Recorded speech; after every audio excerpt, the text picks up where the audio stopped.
निहत्तर शहरियों के खिलाफ कार्रवाई से मुल्क की बदनामी हुई। मौजूदा हालात में कौन सरमायाकारी करेगा, मुल्क तरक्की नहीं करेगा। सेनेटर शिबली फराज की प्रेस कॉन्फ्रेंस।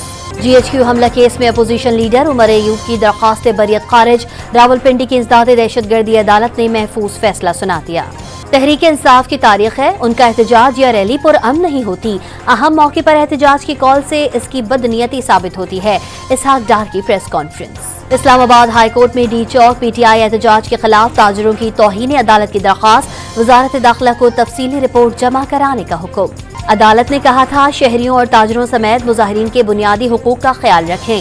अमन व अमान बहाल करना था, मगर आपने पूरा इस्लामाबाद बंद कर दिया। Chief justice Islamabad high court का सरकारी वकील से मुकालमा।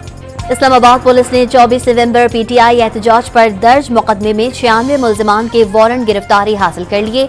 बानी PTI बुशरा बीबी और वजीर आला अली अमीन गंडापुर भी मुल्जिमान में शामिल। वजीर आला खैबर पख्तूनख्वा ने डी चौक मुकदमे के खिलाफ इस्लामाबाद हाई कोर्ट से रुजू कर लिया। थाना सेक्रेटरीट में दर्ज मुकदमे से दहशत गर्दी के दफात निकालने की इस्तदा। कौमी असम्बली में अपोजिशन लीडर उमर अयूब के बाद सेनेट में कायदे हिज़्ब इख्तिलाफ शिबली फराज ने भी जुडिशल कमीशन की रुकनियत से इस्तीफा दे दिया। खैबर पख्तूनख्वा में 4 करप्शन स्कैंडल की इंक्वायरियों की मंजूरी। 2 सोलर कंपनियों पर 50 अरब रुपए की मनी लॉन्ड्रिंग के इल्जाम। वजीर आजम सऊदी अरब का दौरा मुकम्मल करके वतन वापस रवाना। शहबाज शरीफ ने वन वाटर सरबराही इजलास में दुनिया को पानी की किल्लत से बचाने के लिए 6 निकाती एजेंडा पेश किया। हुकूमत IMF प्रोग्राम पर अमल दरामद के लिए पुराज़म। महंगाई की शरह 70 माह की कम तरीन सतह पर आ गई। करंट अकाउंट खसारा भी कम हो गया। वजीर खजाना मोहम्मद औरंगजेब का तकरीब से खिताब। मुल्क में LNG सरप्लस हो गई, कोई इजाफी कार्गो नहीं मंगवाया जाएगा। वजीर पेट्रोलियम मुसद्दिक मलिक ने रूस से खाम तेल डील की खबरें गलत करार दे दी।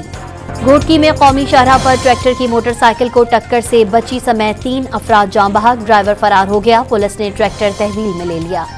NICVD कराची में पीड्स कार्डियक यूनिट के क़याम के मंसूबे की लागत में 8 अरब का इजाफा। वज़ीर आला सिंध मुराद अली शाह ने तहकीकात का हुक्म दे दिया। अचार के नाम पर लोगों को जहर खिलाया जा रहा है। दूध के नाम पर व्हाइटनर बेचा जा रहा है। कोई चेक एंड बैलेंस नहीं। चेयरमैन कायमा committee Wazarat science and technology कामिल अली आगा का इजहार ख्याल। और दौरे जनूबी अफ्रीका के लिए पाकिस्तान स्क्वाड का ऐलान। फास्ट बॉलर मोहम्मद अब्बास की 3 साल बाद टीम में वापसी। स्टार बैट्समैन बाबर आजम तीनों फॉर्मेट के स्क्वाड में शामिल।